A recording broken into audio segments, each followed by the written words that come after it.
நம் வீட்டின் பெண்கள் சில செயல்களை மறந்தும் செய்யக்கூடாது. ஆண்களும் சில செயல்களை கட்டாயம் செய்யக்கூடாது. அதில் பெண்கள் அதிகம் தெரிந்து கொள்ள வேண்டியது அவசியம். ஒரு பெண் அந்த வீட்டின் என்ன பழக்க வழக்கங்களை கடைபிடிக்கின்றாளோ அவளது குடும்பமும் அதைத்தான் கடைபிடிக்கும்.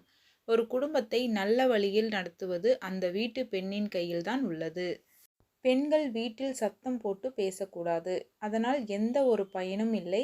எந்த ஒரு விஷயத்தை மற்றவர்களிடத்தில் கூற வேண்டும் என்றாலும் அமைதியாகத்தான் கூற வேண்டும்.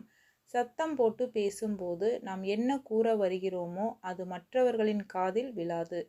அந்த கூச்சல் மட்டும்தான் மற்றவர்களுக்கு கேட்கும். ஆகையால் அமைதியான முறையில் பேச வேண்டும். ஏற்றுக்கொள்பவர்கள் ஏற்றுக்கொள்ளட்டும். ஏற்றுக்கொள்ளாதவர்களிடத்தில் சத்தம் போடுவதால் எந்த பயனும் இல்லை. பெண்கள் தலை சீவி விட்டு சீப்பில் உள்ள முடியை தரையில் போடக்கூடாது. அந்த முடியானது தரையில் போடும்போது காற்றில் நம் வீட்டில் அங்கும் இங்குமாக அலைவது நம் வீட்டிற்கு நல்லதல்ல. நம் வீட்டிற்கு அது தரித்திரத்தை உண்டாக்கும். நகங்களை வெட்டி வீட்டின் உள்ளே போடக்கூடாது. நகம், முடி இவை இரண்டையும் குப்பை கூடையில் போடுவது நல்லது. குழப்பத்தினால் ஏற்படும் மன அழுத்தம் காரணமாக பெண்கள் 2 கைகளையும் தலையில் வைத்துக்கொண்டு சொரிந்து கொள்ளும் பழக்கம் இருப்பவர்களாக இருந்தால் அதை இன்றோடு மாற்றிக்கொள்ளுங்கள். குழப்பம் அல்லாமல் பேன் அரிப்பதாக இருந்தாலும் அப்படி தலையை சொரிந்து கொள்ளக்கூடாது. அது நம் வீட்டிற்கு நல்லது அல்ல.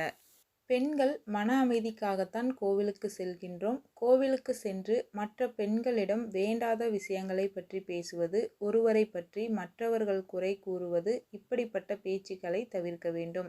அவரவர் வேண்டுதலை மட்டும் கோவிலில் மனதார நினைத்தால் போதும். பெண்கள் கோவிலில் கொடுக்கும் துளசியை தலையில் வைத்து கொள்ளக்கூடாது.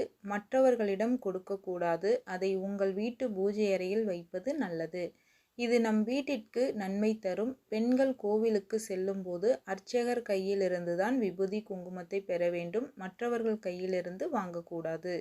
பெருமாள் கோவிலுக்கு சென்றால் தீர்த்தம் தருவார்கள். அதை நாம் குடித்துவிட வேண்டும் அல்லது தலையில் தீர்த்தமாக தெளித்து கொள்ள வேண்டும். பாதி தீர்த்தத்தை குடித்துவிட்டு பாதியை தலையில் தீர்த்தமாக விடுவது தவறு.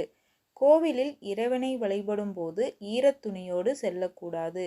ஈரத்துணியை நம் கையில் கூட வைத்திருக்கக்கூடாது. வீதியில் சுவாமி ஊர்வலம் வரும்போது இறைவனை பிரதர்சனம் செய்யக்கூடாது. நமஸ்காரம் செய்து வழிபடலாம். நம் வீட்டு கதவுகளில் துணி போடும் பழக்கத்தை நாம் பின்பற்றக்கூடாது. சில பேர் குளியலறை கதவின் மேல் துணியை போட்டு குளிக்கும் பழக்கம் இருந்தால் அதை இன்றோடு விட்டுவிடுங்கள். ஆணாக இருந்தாலும் பெண்ணாக இருந்தாலும் 2 கைகளையும் கன்னங்களில் வைத்து உட்காரக்கூடாது.